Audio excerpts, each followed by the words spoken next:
Welcome to Still Surviving and Walking in Your Purpose. I'm your host, Gigi Blackshear.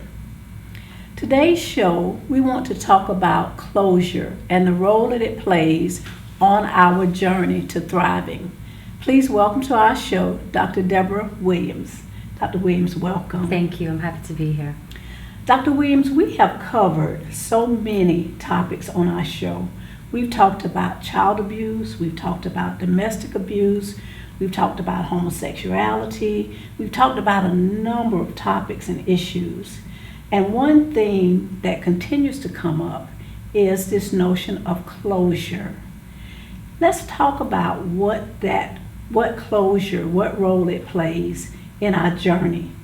When you have people that have had dire circumstances and situations in their lives that may have been caused, harm may have been caused by someone else, someone outside of themselves, and they have yet to come to a place that, for whatever reason, they can move forward because they have not, in their mind, gotten this notion of closure with this person. So what can we say about closure?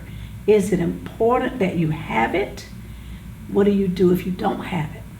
So let's talk about what is closure. Mm-hmm. Closure can mean one thing to so many different people, Mm-hmm. but in general, closure is this idea that this situation that has taken place no longer impacts me in any type of way, whether it be I've forgiven the person, whether I've gotten past the situation, whether that's just something that's not important in my life anymore. That is what closure is to somebody. A lot of times, more times than not, actually, people do not get closure from a situation. And we do tend to live out our lives in a sense of always looking for this closure. Mm-hmm. In essence, closure is this idea that because this tragic thing has happened to me, I need to be able to, the quote is, get over it. Right. Certain things you're just not going to get over. The death of a child, a miscarriage, an abortion that was forced on somebody. There's just certain things you will just not be able to get over, but you grow stronger to deal with that and to live with that situation. Things that may be a part of your life for the rest of your life. Exactly. But it is not necessarily something of you getting over it. But the one thing that is always the key thing is the idea of power. When something has happened to someone, it is a piece of their power that has been taken away. So if it's someone who is a victim of child abuse, the person who has caused the abuse, the abuser, has taken that power from that child, has taken a piece of who that child is. If it's domestic violence, it is obviously a power play, whether it be a verbal abuse, physical abuse, mental abuse, emotional abuse. It is the abuser lording that power over that victim. That power away. Yes. Okay. Even in cases of people who've had health issues, it is the idea of I'm powerless to this situation, that my body is going through a situation that no matter how I try to prevent it, I'm powerless to this thing. So what do you do with that feeling of powerlessness? You said in the case of an abuse of a child, what do you do when you have that feeling that this person has taken something away from me? How do I get that back? What do I do to move me forward? Because, especially in the case of abuse, how can you gain that back?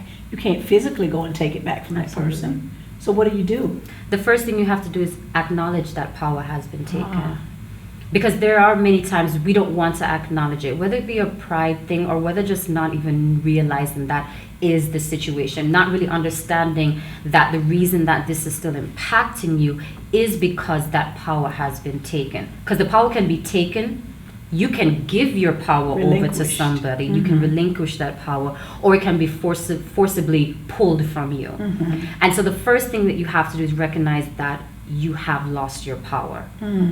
And who or what did you give that power to, or who took it from you? The second thing that you have to do is now stay within yourself. Do I want that power back? Because maybe you don't want that power back. Some people have gotten so comfortable with the notion that they are a victim that they don't know what it feels like to not be a victim. And that is a scary place. When you have so identified yourself as this victim, what is life outside of not being the victim or playing the victim role? So that's the second thing, is do you want this power back? Okay. The third thing then is, what do I need to do to get that power back?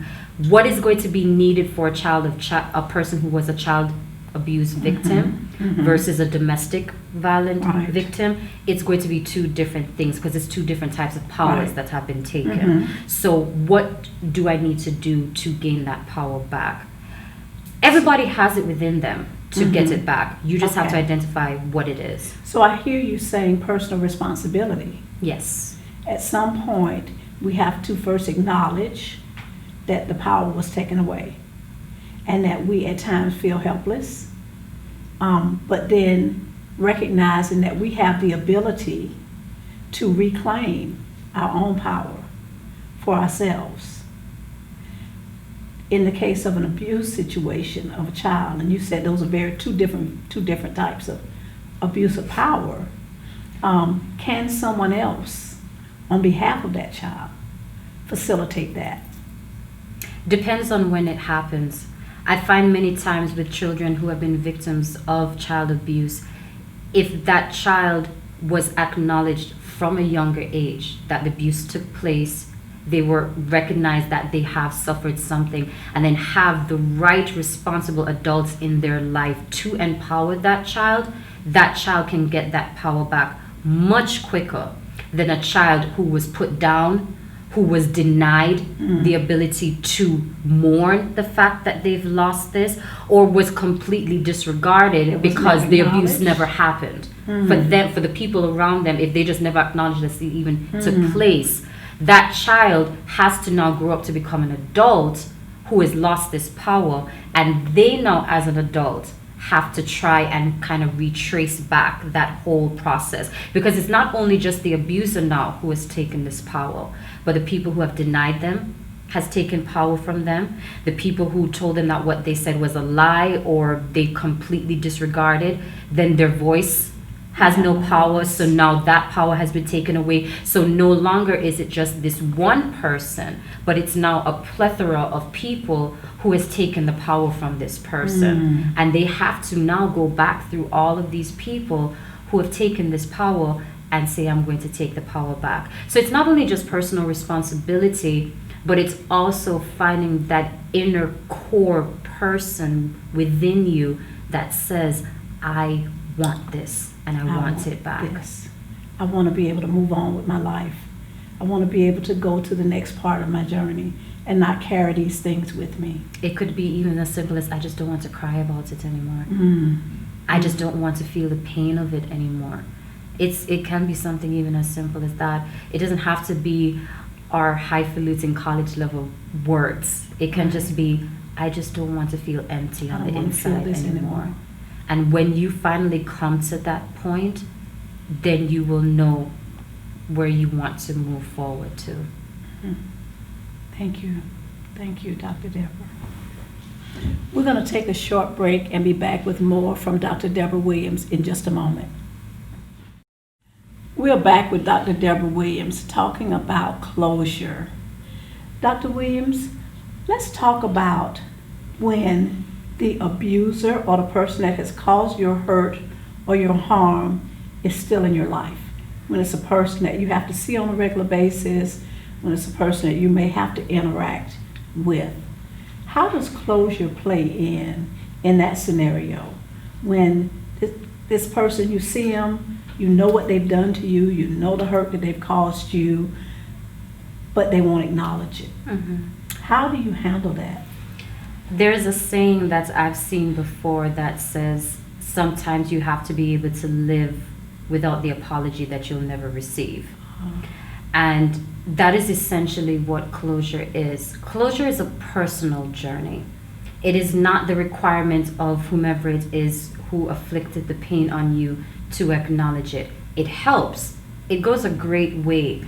But so many times it doesn't necessarily make that full transition. For example, when I've spoken with families who have lost a loved one or they've gone through some type of legal litigations and someone was convicted of something that happened to them or to a family member, you speak to those people, they still don't have closure when that person has been convicted, because it is not about who the person that caused the harm apologizing or acknowledging it, but it's you saying, I am no longer going to allow this to control me. It's also the idea of forgiveness.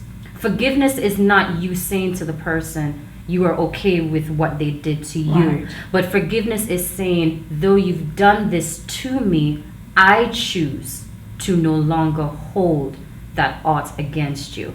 And I choose to no longer allow what you have done to control my life.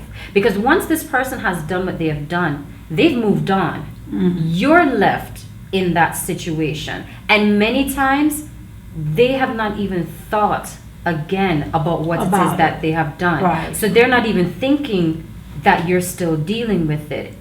As strange as it sounds, that is the situation. They moved on. They have completely moved on with their life, and you're stuck. So recognize that even though you may not have caused it, you had nothing to do with the pain that you're currently in. It is still your responsibility about how you now allow this situation to impact you. It's not going to be an overnight journey as well, too. It can take weeks, months, years. But once you start that journey, you have to complete it to fruition if you truly want to be through with it. If you want to be done. You know, I like to say acceptance is a wonderful thing. It frees us up from trying to change other people. And what I hear you saying is sometimes you just have to accept that this person is never going to acknowledge what they did. They're never going to say those words that I so desperately want to hear. They're never going to be able to tell me that they're sorry. They're never going to be. And if I can get to a place of acceptance, then possibly I can move on. Yes. Acknowledging that, yes, not saying that it didn't happen. Absolutely.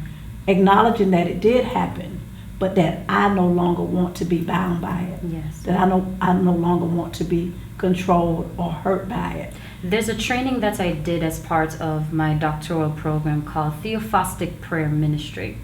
What this program does is it takes a person through the worst memories of their life, to go to each of those memories, feel the emotions, see the scenario or the scene play out, and with every piece of it, offer forgiveness to that person. Powerful. You go back over and over. You could revisit one memory 5, 6, 7, 8, 9 times. But the idea is when you can go back to that memory and you feel no emotions, you have finally gotten over that person. That's what closure is. That's what taking back your power is. That's what true forgiveness is when you can remember what has happened, because you cannot change the situation. Right. You can change how you feel about it. You could change how it impacts you. You can change how you impact it.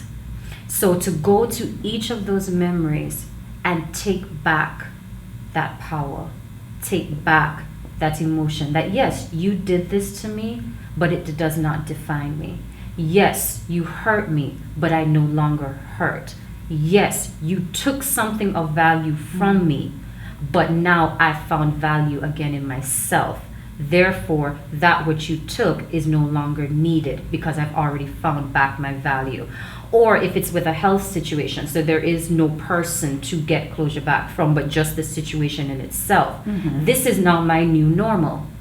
And I'm okay with that. Acceptance. It's acceptance all over again. It's just changing that this path that I was on has taken a turn. And it doesn't mean it's heading to a dead end. It's just a turn. Let's go down this new path now and make it my own. You know, we have talked about in sharing these stories how sometimes even in the retelling, it can take you right back to that place. Yes. And you feel that pain, you feel those emotions all over again. I love what you said about when you get to that place and you don't feel it. When you can get to the place, and that's what we've seen a lot of on our show. People have gotten to that place where they can share their story to help someone else.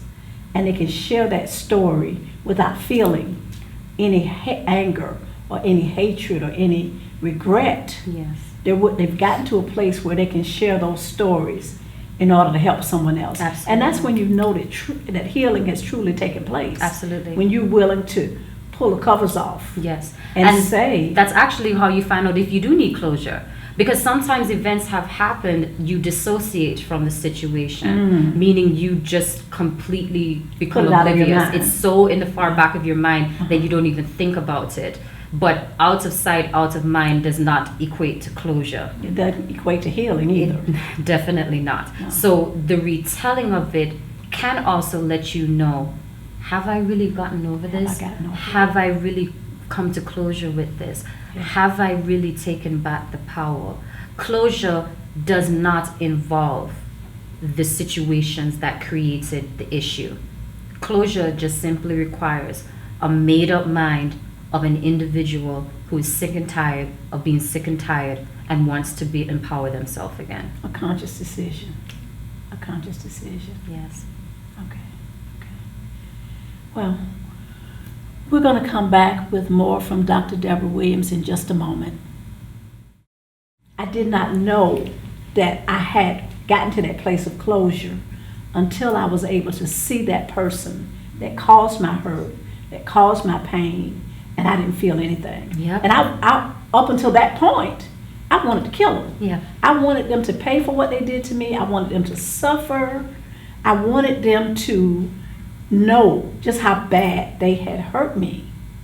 But because I believe the Bible, I believe that in order for God to hear my prayers, I cannot walk in unforgiveness. So I had to pray and ask God to help me to forgive, even though that person never acknowledged it, what they did hurt me, even though they couldn't care less about what happened to me. Yeah. So that keeps coming up in my thought process. I got to that place and I didn't even know that it had taken place until I saw that person and I didn't feel anything. I didn't feel any anger. I felt nothing. Yeah. And I walked away at peace. I walked away feeling so good because I realized that I was no longer carrying all of that burden, anger, and that frustration and that sadness that I had been released from that. Yes. So that's the powerful part, getting to that place where it no longer has any power over you. Absolutely. So I love what you said about taking back your power. That is so powerful to me. And I think that's why Jesus tells us to cast our cares upon him Yeah. and take his burden and his yoke, because by doing that you have transferred that burden and that pain and that anguish and that suffering over to him, because he can bear it. Yeah. He says that he will never give us more than we can bear. That doesn't mean we don't give ourselves more than we can bear. Yeah. So that's why he constantly tells us to cast it back on him and to forgive, because the forgiveness again is never about that person. It is about you. It's about, Because you shoot me, you run and gone. I'm left with the bullet wound. You're not going to allow me to heal. I have to I heal. have to heal. So I cannot say you are the person that's going to help me to heal. It's my body. It's my mind. Yeah. It's my emotions and it's my will. So it has to be me that does the healing. And taking back that power. Absolutely. Because when you think about it, if you're looking to the person that hurt you to facilitate your healing, You haven't given back the power to yourself. yeah, and very seldom does that happen. No, very seldom. Yeah. And very seldom. again, it doesn't matter. Because even though I can have somebody who's hurt me tell me that they're sorry, they may not mean it. And I don't trust them anymore. Because they've also broken my trust through the process of hurting me. You have also broken my trust. So I don't know if you're sincere. I don't know if you'll ever do it to me again. So what is truly the purpose of them apologizing? Why are you waiting on this apology? You have to work on yourself. Why are you waiting for that apology? That's good, and that's a great question that we might have to ask of ourselves. Yes. Why is that important to me? Why do I need that? And will it really make a difference? And will it help me in the long run? And we're back from break.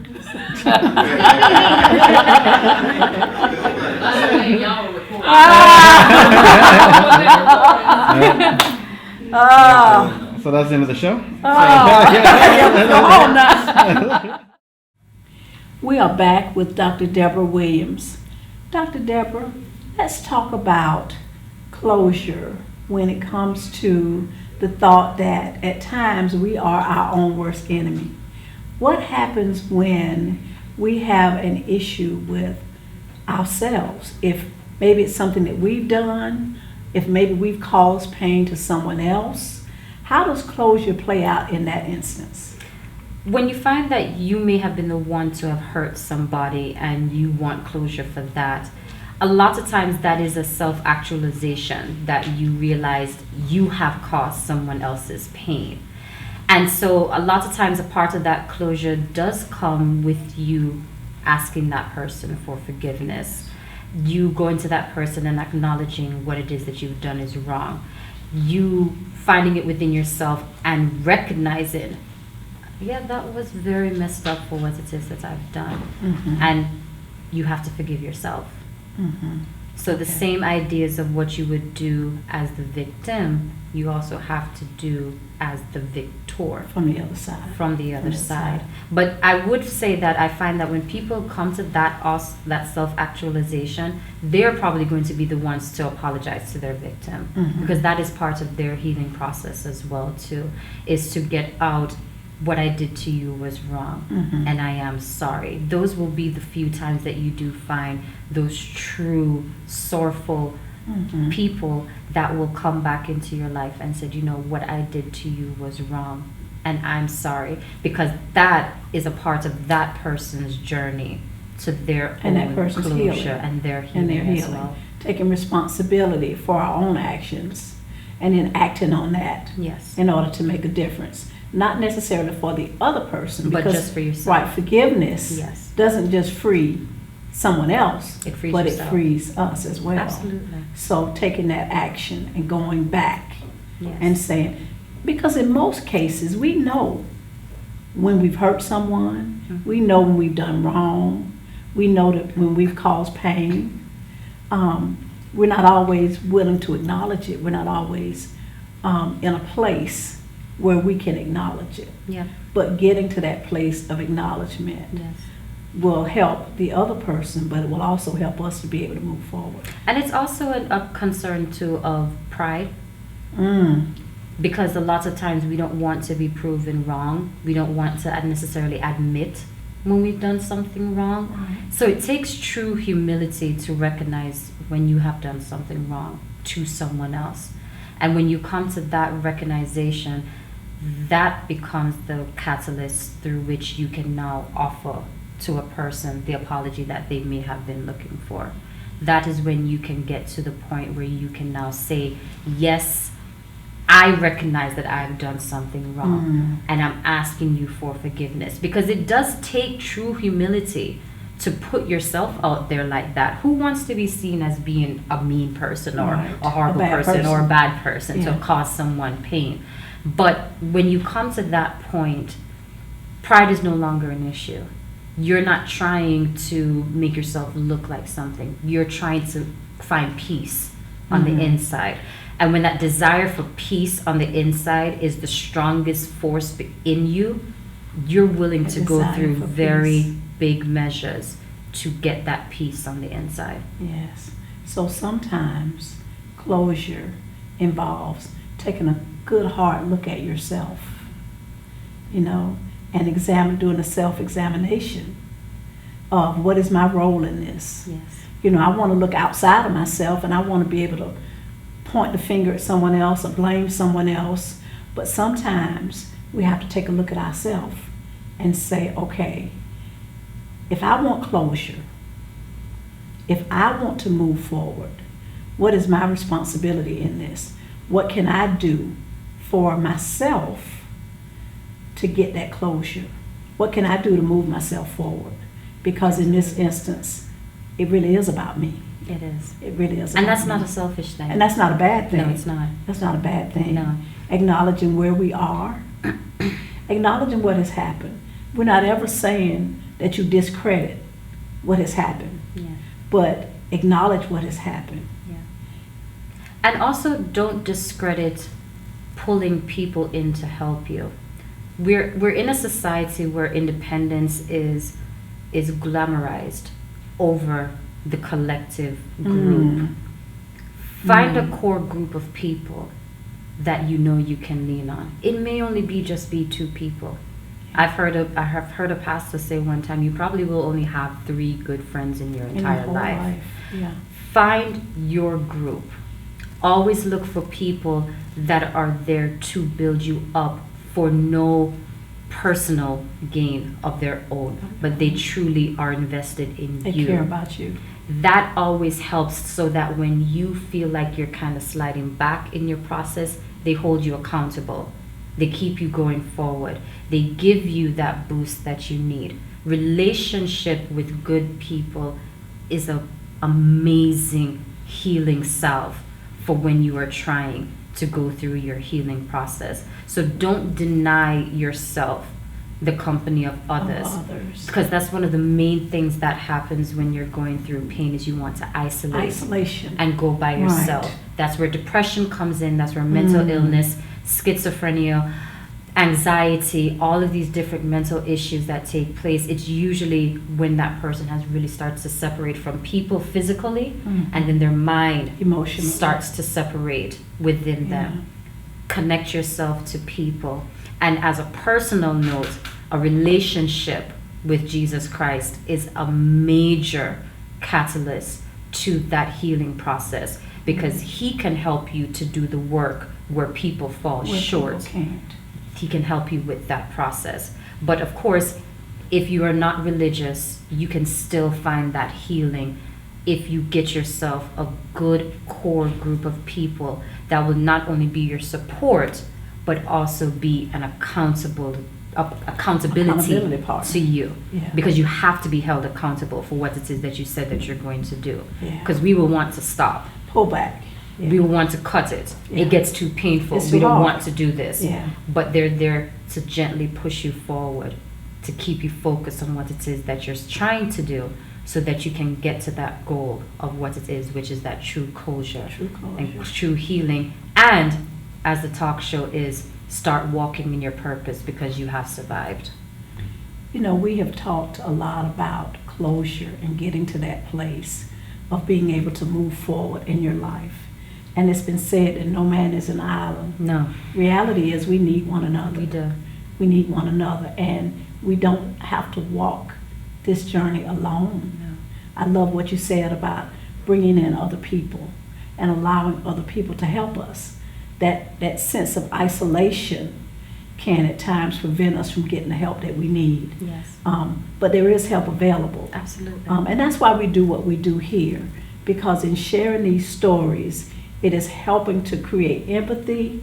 It is helping people to know and to understand that they are not alone, Yes. and that there is help available out there for them. Yes. And getting to that place of closure is important, if for no other reason than it frees you up Yes. to be able to go out and help somebody else. Yes. And on a final note, everything that you go through, it's not just for you. It's not. It is for somebody else that's coming. And that has been a reoccurring theme on all of these episodes, is people finding their purpose from the pain. Yeah. And finding that when they've shared their story, it's blessed other people, Yeah. because they get to see what I could be if I take that power and If I take control that that power over my back. life. Yeah.